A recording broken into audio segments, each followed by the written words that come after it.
Welcome back.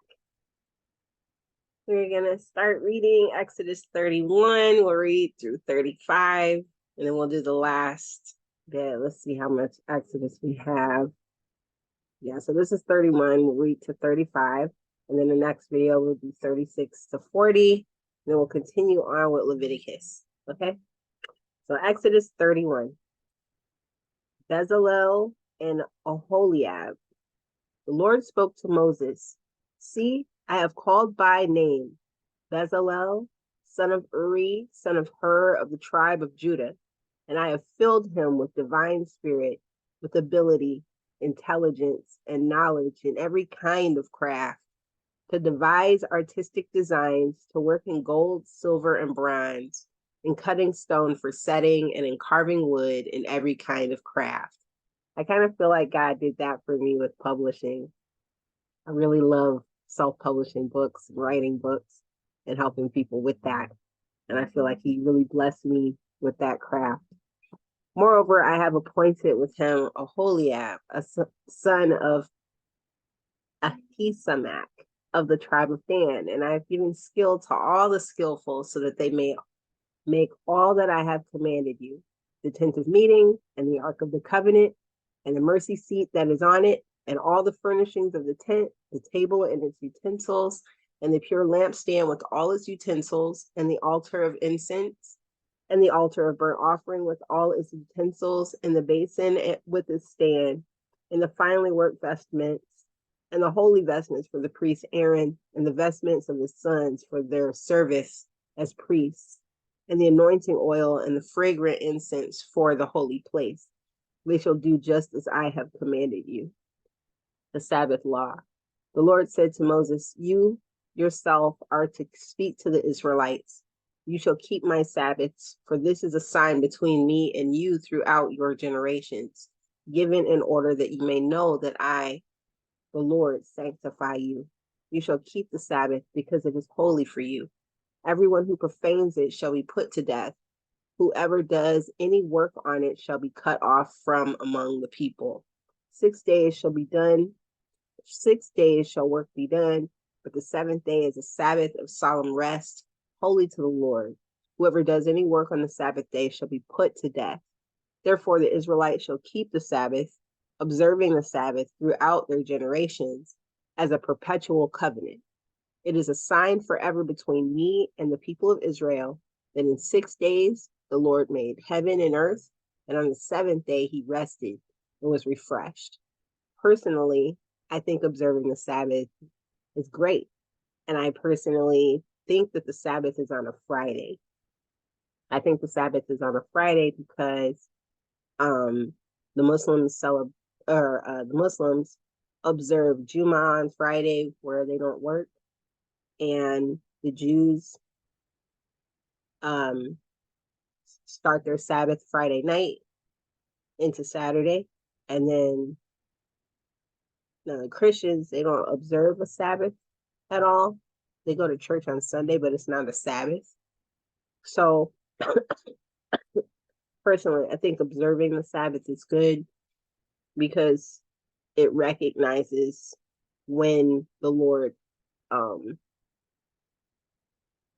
took the children of Israel out of Egypt. Okay. And I think that's something worth observing regardless. The two tablets of the covenant. When God finished speaking with Moses on Mount Sinai, he gave him the two tablets of the covenant, tablets of stone written with the finger of God. The golden calf, Exodus 32. When the people saw that Moses delayed to come down from the mountain, the people gathered around Aaron and said to him, come, make gods for us, who shall go before us. As for this Moses, the man who brought us up out of the land of Egypt, we do not know what has become of him. Aaron said to them, so this part, I don't think, this is really weird to me. Because remember, Aaron just finished doing all of that work for those people with his vestments and becoming a priest before the Lord. And, this is what's getting ready to happen. So how is it that Aaron would just flip like that? I don't know. I believe this is a test that the Lord had set for those people, uh, for Aaron to do that, because none of this was by, I just, it's hard to think that this is not a test. This is a test for them. And it's a test for us. It's an example for us. So Aaron said to them, take off the gold rings that are on the ears of your wives, your sons, and your daughters, and bring them to me. So all the people took off the gold rings from their ears and brought them to Aaron. And mind you, too, they tried to kill Aaron and Moses multiple times. They tried to stone them multiple times. They were threatening their lives regularly after having taken them out of Egypt. So they were not easy people to deal with. Okay. He took the gold from them, formed it in a mold, and cast an image of a calf. And they said, these are your gods, O Israel. And they said, so the people said, these are your gods, O Israel, who brought you up out of the land of Egypt. So notice it wasn't Aaron that said that. When Aaron saw this, he built an altar before it, and Aaron made proclamation and said, tomorrow shall be a festival to the Lord. When Aaron saw this, that they had told Israel that these are your guys, this golden calf. When Aaron saw this, he built an altar before it. I feel like they forced him to do that. Okay, they made Aaron do that. It doesn't say that, but he was a man of God, and I just don't see him just flipping and doing that after all the things that he had saw and Aaron and done with his own hands. He did a lot of those things with his own hands, like the gnats. He was the one that struck the dust and at the command of the Lord, and the dust turned to gnats. How do you do that and then flip around and build this mess? I think he was under much duress, and this was an example. Tomorrow shall be a festival to the Lord. They rose early the next day and offered burnt offerings and brought sacrifices of well-being. And the people sat down to eat and drink and rose up to revel. Yes. Appreciate it. Okay. The Lord said to Moses, so because the Lord knew that that's what they were doing, right? Go down at once. Your people whom you brought up out of the land of Egypt have acted perversely. They have been quick to turn aside from the way that I commanded them. They have cast for themselves an image of a calf and have worshipped it and sacrificed to it and said, these are your gods, O Israel, who brought you up out of the land of Egypt. The Lord said to Moses, I have seen this people, how stiff-necked they are. Now let me alone so that my wrath may burn hot against them and I may consume them. And of you I will make a great nation. But Moses implored the Lord his God and said, O Lord, why does your wrath burn hot against your people, whom you brought out of the land of Egypt with great power and with a mighty hand? Why should the Egyptians say it was with evil intent that he brought them out to kill them in the mountains and to consume them from the face of the earth? Turn from your fierce wrath, change your mind, and do not bring disaster on your people. Remember Abraham, Isaac, and Israel, your servants, how you swore to them by your own self, saying to them, I will multiply your descendants like the stars of heaven, and all this land that I have promised I will give to your descendants, and they shall inherit it forever. And the Lord changed his mind about the disaster that he planned to bring on his people. The Lord changed his mind about the disaster that he planned to bring on his people. Then Moses turned and went down from the mountain, carrying the 2 tablets of the covenant in his hands, tablets that were written on both sides, written on the front and on the back.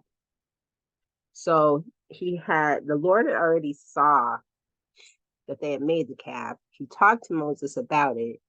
Moses had both the tablets of the covenant, right, in his hands that were written on both sides with the finger of the Lord, right? So he already knew what was happening down there. The tablets were the work of God, and the writing was the writing of God engraved upon the tablets. When Joshua, who was the assistant of Moses, who was there with him. He went up the mountain with Moses, but he stayed at a certain place. So he didn't go the whole place with Moses, I don't think, on the mountain. He couldn't see everything. But when Joshua heard the noise of the people as they shouted, he said to Moses, "There is a noise of war in the camp." But he said, "It's not the sound made by victors or the sound made by losers. It's the sound of revelers that I hear." As soon as he came near the camp and saw the calf and the dancing, Moses' anger burned hot, and he threw the tablets from his hands and broke them at the foot of the mountain. He took the calf that they had made, burned it with fire, ground it to powder, scattered it on the water, and made the Israelites drink it. So he had them drink their poison. Okay? It was poison to them to worship something besides God. And so he ground it up and made them drink the poison that they had been given to. Moses said to Aaron, "What did this people do to you that you have brought so great a sin upon them?" And Aaron said, "Do not let the anger of my Lord burn hot. You know the people, they are bent on evil. They said to me, 'Make us gods who shall go before us. As for this Moses, the man who brought us up out of the land of Egypt, we do not know what has become of him.' So I said to them, 'Whoever has gold, take it off.' So they gave it to me and threw it into the fire, and out came this calf." So to me, this sounds like Aaron saying exactly what happened. He told them what happened. When Moses saw that the people were running wild, for Aaron had let them run wild to the derision of their enemies. I don't know about that. Then Moses stood in the gate of the camp. See, this is where we know we're not being told everything. There's stuff happening here, and not all of it has been said. Moses stood in the gate of the camp and said, "Who is on the Lord's side? Come to me." And all of the sons of Levi gathered around him. He said to them, "Thus says the Lord, the God of Israel, put your sword on your side, each of you. Go back and forth from gate to gate throughout the camp, and each of you kill your brother, your friend, and your neighbor." The sons of Levi did as Moses commanded, and about 3,000 of the people fell on that day. So he had the Levites slaughter all the people that were responsible for inciting and reveling around this fake god, this calf god. So he had them all slaughtered. Moses said, "Today you have ordained yourselves for the service of the Lord, each one at the cost of a son or a brother, and so have brought a blessing on yourselves this day." So if they're being willing to cleanse their group of people who were worshiping foreign gods, calf as God, gave them favor and blessings, according to Moses. On the next day, Moses said to the people, "You have sinned a great sin, but now I will go up to the Lord. Perhaps I can make atonement for your sin." So Moses returned to the Lord and said, "Alas, this people has sinned a great sin. They have made for themselves gods of gold. But now, if you will only forgive their sin, but if not, blot me out of the book that you have written." But the Lord said to Moses, "Whoever has sinned against me, I will blot out of my book. But now go, lead the people to the place about which I have spoken to you. See, my angel shall go in front of you. Nevertheless, when the day comes for punishment, I will punish them for their sin." Then the Lord sent a plague on the people because they made the calf, the one that Aaron made. So they did not get out of making the calf unscathed, okay? They were forced to drink the poison of the calf, and they were also afflicted. They were afflicted with a plague as a result of the punishment for their sin, but they also still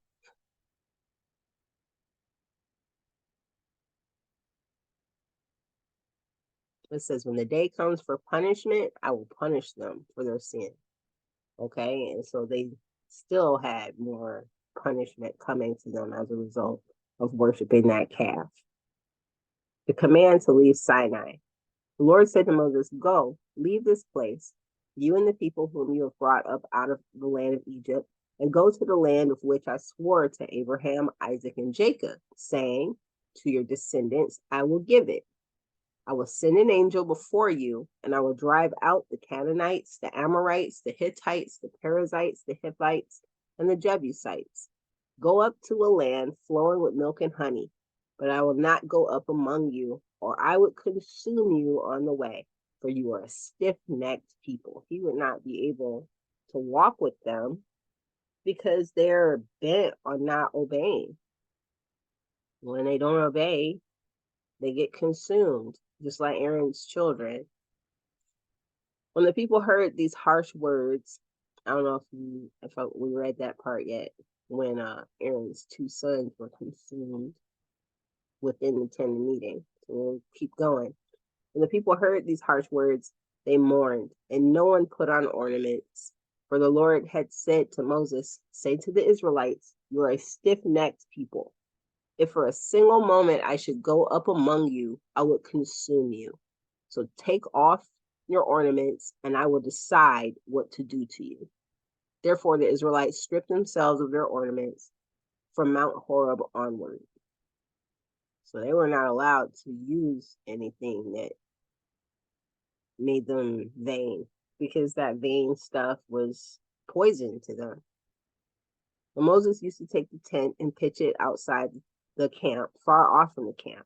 He called it the tent of meeting, and everyone who sought the Lord would go to the tent of meeting, which was outside the camp. Whenever Moses went out to the tent, all the people would rise and stand, each of them at the entrance of their tents, and watch Moses until he had gone into the tent. When Moses entered the tent, the pillar of cloud would descend and stand at the entrance of the tent, and the Lord would speak with Moses. When all the people saw the pillar of cloud standing at the entrance of the tent, all the people would rise and bow down, all of them at the entrance of their tent. Thus the Lord used to speak to Moses face to face as one speaks to a friend. Then he would return to the camp, but his young assistant, Joshua, son of Nun, would not leave the tent. So just thinking about the view of the people looking at Moses, because the Lord told Moses that when the people looked at Moses, they would look at Moses like they looked at God. And when they looked at Aaron, they would look at Aaron like a prophet of God. So Aaron was Moses' prophet, because the Lord gave Moses his glory. He gave Moses his mouth, right? Moses' intercession.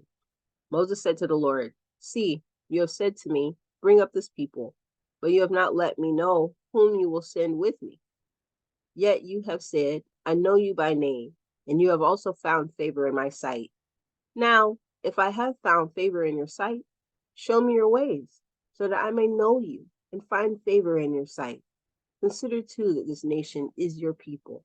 So it sounds like Moses really wanted the Lord to feel like part of them. Moses wanted the Lord to feel like he was part of this nation. He said, my presence will go with you all, and I will give you rest. And he said to them, if your presence will not go, do not carry us up from here. For how shall it be known that I have found favor in your sight, I and your people, unless you go with us? So Moses wanted the reassurance from the Lord that he would stay with him, because without his presence there, he didn't have the confidence that people would fear them or believe that the Lord is with them. In this way, we shall be distinct, I and your people, from every people on the face of the earth. The Lord said to Moses, I will do the very thing that you have asked, for you have found favor in my sight, and I know you by name. Moses said, show me your glory, I pray. And he said, I will make all my goodness pass before you, and will proclaim before you the name, the Lord. And I will be gracious to whom I will be gracious, and will show mercy on whom I will show mercy. But he said, you cannot see my face, for no one shall see me and live. And the Lord continued, see, there is a place by me where you shall stand on the rock. And while my glory passes by, I will put you in a cleft of the rock, and I will cover you with my hand until I have passed by. Then I will take away my hand, and you shall see my back, but my face shall not be seen. So you can't see the face of the Lord. Remember, these are people that were not hidden from the Lord's face. They were not hidden from the Lord's face because they were not committing these grievous sins before the Lord. They were observing what the Lord said to do. So because they were observing what the Lord said to do, and they were making free will offerings and sin offerings and different things like that, they were cleansing themselves. They were consecrating themselves and purifying themselves on a regular basis, so they were not hidden from the sight of the Lord. So I think that's something that's important to point out. The Lord was with them, and he could be with them, and it wasn't hidden from their sight because they were observing what they were supposed to observe. They had a guide to do that, Moses and Aaron. So Exodus 34, Moses makes new tablets. The Lord said to Moses, cut 2 tablets of stone like the former ones, and I will write on the tablets the words that were on the former tablets, which you broke. Be ready in the morning and come up in the morning to Mount Sinai and present yourself there to me on the top of the mountain. No one shall come up with you, and do not let anyone be seen throughout all the mountain. And do not let flocks or herds graze in front of that mountain. So Moses cut 2 tablets of stone like the former ones. And he rose early in the morning and went up on Mount Sinai as the Lord had commanded him, and took in his hand the 2 tablets of stone. The Lord descended in the cloud and stood with him there and proclaimed the name, the Lord. So we'll talk about that later, the Lord's name. The Lord passed before him and proclaimed, the Lord, a God merciful and gracious, slow to anger, and abounding in steadfast love and faithfulness, keeping steadfast love for the 1,000th generation, forgiving iniquity and transgression and sin, yet by no means clearing the guilty, but visiting the iniquity of the parents upon the children and the children's children to the 3rd and the 4th generation. And Moses quickly bowed his head toward the earth and worshiped. He said, if now I have found favor in your sight, O Lord, I pray, let the Lord go with us. Although this is a stiff-necked people, pardon our iniquity and our sin, and take us for your inheritance. The covenant renewed. He said, I hereby make a covenant. Before all your people I will perform marvels, such as have not been performed in all the earth or in any nation, and all the people among whom you live shall see the work of the Lord, for it is an awesome thing that I will do with you. Observe what I command you today. See, I will drive out before you the Amorites, the Canaanites, the Hittites, the Perizzites, the Hivites, and the Jebusites. Take care not to make a covenant with the inhabitants of the land to which you're going, or it will become a snare among you. You shall tear down the altars, break their pillars, and cut down their sacred poles. For you shall worship no other God, because the Lord, whose name is jealous, is a jealous God. His name is not jealous. I don't know why that's in there like that. It's this translation, I guess. You should not make a covenant with the inhabitants of the land, for when they prostitute themselves to their gods and sacrifice to their gods, someone among them will invite you, and you will eat of the sacrifice, and you will take wives from among their daughters for your sons, and their daughters who prostitute themselves to their gods will make your sons also prostitute themselves to their gods. So he was giving them strict instructions to not mix with these people. Like, destroy all of their pillars, altars, high towers, sacred poles, and don't make any covenants with those people. Don't have sex with them and marry them. Okay. You shall not make cast idols. You shall not keep the festival. You shall keep the festival of unleavened bread. 7 days you shall eat unleavened bread, as I commanded you. At the time appointed in the month of Abib, for the month of Abib you came out of Egypt. All that first opens the womb is mine. All that first opens the womb is mine. All your male livestock, the firstborn of cow and sheep, the firstborn of a donkey you shall redeem with a lamb, or if you will not redeem it, you shall break its neck. All the firstborn of your sons you shall redeem. So all of the firstborn sons you redeem for the Lord with the lamb. No one shall appear before me empty-handed. 6 days you shall work, but on the seventh day you shall rest. Even in plowing time and in harvest time you shall rest. You shall observe the festival of weeks, the first fruits of wheat harvest, and the festival of ingathering at the turn of the year. 3 times in the year all your males shall appear before the Lord God, the God of Israel. For I will cast out nations before you and enlarge your borders. No one shall covet your land when you go up to appear before the Lord your God 3 times in a year. You shall not offer the blood of my sacrifice with leaven, and the sacrifice of the festival of the Passover shall not be left until the morning. The best of the first fruits of your ground you shall bring to the house of the Lord your God. You shall not boil a kid in its mother's milk. The Lord said to Moses, write these words. In accordance with these words, I have made a covenant with you and with Israel. He was there with the Lord 40 days and 40 nights.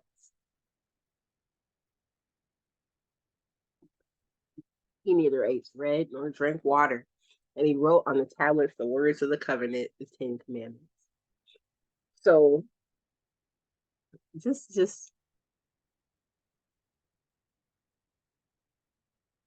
I just want you to notice that the things that the Lord was telling Moses and the children of Israel to do, they were devoid of vanity. They looked like they were poor. They didn't have anything. They had no ornaments on them anymore. They had nothing, and they were told not to flaunt themselves and stuff. And, they're going to eat unleavened bread and they're not going to have these things. And so for people that they already had a view that having all this stuff was a big deal. I think that, the Lord was giving them a test in vanity as he did this. The shining face of Moses. Moses came down from Mount Sinai. As he came down from the mountain with the 2 tablets of the covenant in his hand, Moses did not know that the skin of his face shone because he had been talking with God. When Aaron and all the Israelites saw Moses, the skin of his face was shining, and they were afraid to come near him. But Moses called to them. So see how they were still afraid, even though this is their Lord. This is their guy who has protected them. But also he punishes them. So because he punishes them, they had fear, but they didn't have love. It's like they didn't balance their fear with love. They didn't balance their fear with joy. There was no balance for fear. They were just afraid,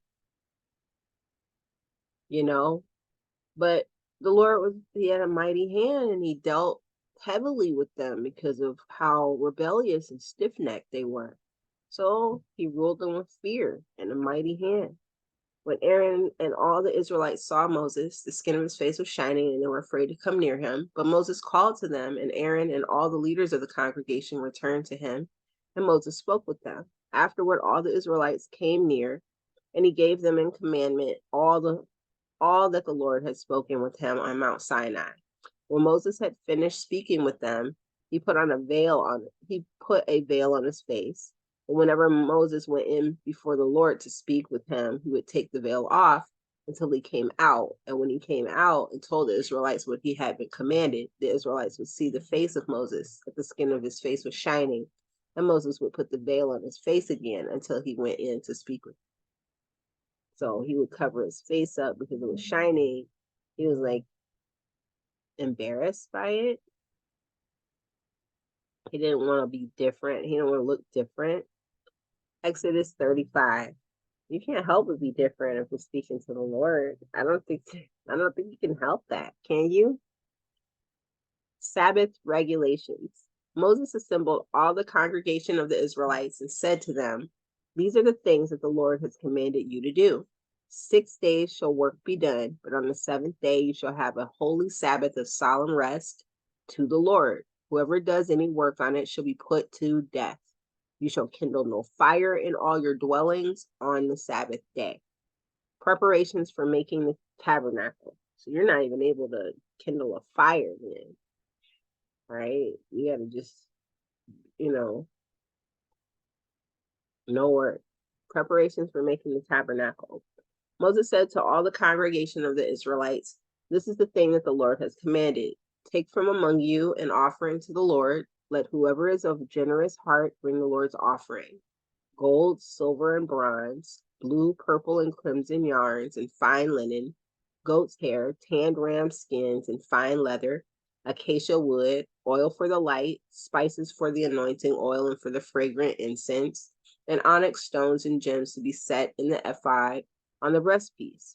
All who are skillful among you shall come and make all that the Lord has commanded: the tabernacle, its tent and its covering, its clasp and its frames, its bars and its pillars, its bases, the ark with its poles, the mercy seat, the curtain for the screen, the table with its poles and all its utensils, and the bread of the presence, the lampstand also for the light with the utensils and its lamps, and the oil for the light, and the altar of incense with its poles, and the anointing oil, and the fragrant incense, and the screen for the entrance of the tabernacle, the altar of burnt offering with its grating of bronze, its poles and all its utensils, the basin with its stand, the hangings of the court, its pillars and its bases, and the screen for the gate of the court, the pegs of the tabernacle, the pegs of the court and their cords, the finely worked vestments for ministering in the holy place, the holy vestments for the priest Aaron, and the vestments of his sons for their service as priests.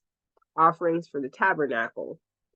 Then all the congregation of the Israelites withdrew from the presence of Moses, and they came, everyone whose heart was stirred and everyone whose spirit was willing, and brought the Lord's offering to be used for the tent of meeting and for all its service and for the sacred vestments. So they came, both men and women, all who were of a willing heart brought brooches and earrings and signet rings and pendants and all sorts of gold objects, everyone bringing an offering of gold to the Lord. And everyone who possessed blue or purple or crimson yarn or fine linen or goat's hair or tan ram skins or fine leather brought them.